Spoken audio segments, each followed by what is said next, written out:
विष्णु अजंता अजंता मिन्मय मिन्मय चंदना मधुस्मिता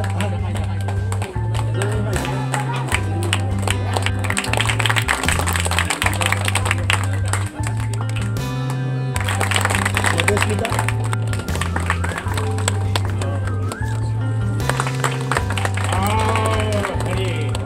শ্ৰদ্ধাৰ বিশিষ্ট ব্যক্তিসকল উপস্থিত ছাত্ৰ ছাত্ৰীসকল আমাৰ এই কুকুৰমাৰা অঞ্চল তথা কুকুৰমাৰা গাঁৱলৈ সুনাম কঢ়িয়াই আনিছে লগতে পিংকিৰ লগতে আমাৰ গাঁৱৰ প্ৰায় কেইগৰাকী ছাত্ৰ ছাত্ৰীয়ে শিক্ষাৰ্থীৰে উত্তীৰ্ণ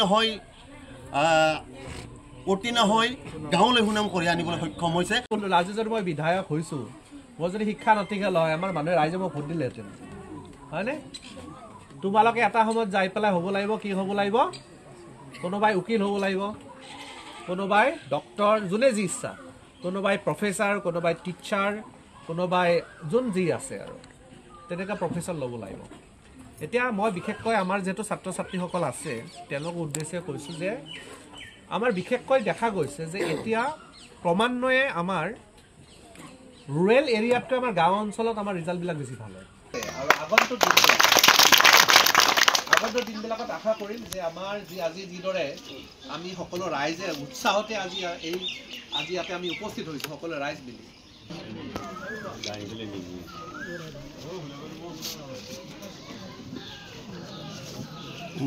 মই যেতিয়া গম পালোঁ যে আমাৰ ইয়াতে আমাৰ এজনী ছাত্ৰী লগতে আমাৰ 9জন প্ৰায় 10-12জন ছাত্ৰ ছাত্ৰীয়ে ভাল ৰিজাল্ট কৰিছে, তেতিয়া মই তাৎক্ষণিকভাৱে আৰু দেখিলোঁ যে ৰাইজে যথেষ্ট উৎসাহিত হৈ আছে আৰু তাৎক্ষণিকভাৱে তেতিয়া মই ক'লোঁ যে মই নিজে তাত উপস্থিত থাকিম, তেওঁলোকক মই নিজে সম্বৰ্ধনা জনাম।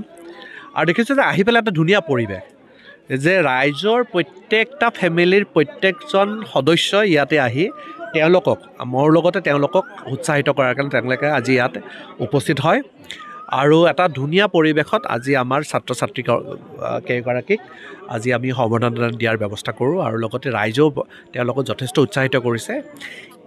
এনেকুৱা ধৰণৰ যেতিয়া এখন গাঁৱৰ এটা মহান উদ্দেশ্য থাকে, আমাৰ ছাত্ৰ ছাত্ৰীসকলক উৎসাহিত কৰাৰ যিটো তেওঁলোকৰ পৰম্পৰা দেখিছোঁ, এইটোৱে নিশ্চয়কৈ আগন্তুক দিনবিলাকত আঁৰি লোৱা দৰকাৰ যে আমি গাঁও হিচাপে আমাৰ নিজৰ ল'ৰা ছোৱালী যিবিলাক নেকি ভাল ৰিজাল্ট কৰে বা তেওঁলোকে এটা ভৱিষ্যত, বহুত ডাঙৰ এটা ভৱিষ্যত আছে, তেওঁলোকক উৎসাহিত কৰাটো অত্যন্ত দৰকাৰ। আৰু তাৰ কাৰণে মই ভাবোঁ যে আমাৰ এই কুকুৰমাৰা এই গাঁৱে আজি যি এটা পৰিৱেশ ৰচনা কৰিছে, এইটোৰ পৰা অনুপ্ৰাণিত হৈ অন্য প্ৰায়বিলাক গাঁৱে এনেকুৱা ধৰণৰ পদক্ষেপ লোৱাটো অত্যন্ত দৰকাৰ।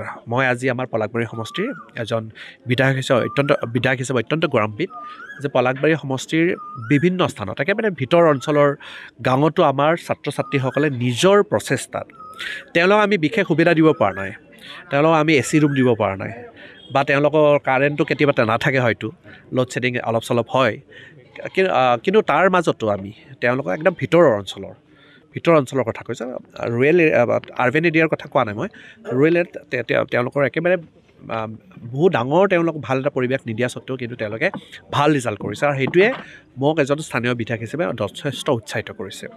আগন্তুক দিনবিলাকত আশা কৰিছোঁ যে আমাৰ পলাশবাৰী সমষ্টিৰ পৰাই আমাৰ যি নতুন প্ৰজন্ম যোনে এনেকৈ উঠি আহিছে, তেওঁলোকে পঢ়া শুনা কৰি পেলাই আগন্তুক দিনবিলাকত আমাৰ পলাশবাৰী সমষ্টিৰ ভাল ৰিজাল্ট কৰি আৰু বা তেওঁলোকে APSC বা UPSC এনেকুৱা ধৰণৰ এক্সামবিলাকত ভাল ফল লাভ কৰি পেলাই যাতে আমাৰ সমষ্টিৰ নাম উজ্জ্বল কৰিব পাৰে, তাৰে কামনা কৰিছোঁ। আৰু বিশেষভাৱে স্থানীয় আমাৰ ৰাইজক ধন্যবাদ জ্ঞাপন কৰিছোঁ, তেওঁলোকৰ আজি পদক্ষেপত আজি এই অনুষ্ঠানটো অনুষ্ঠিত হৈছে।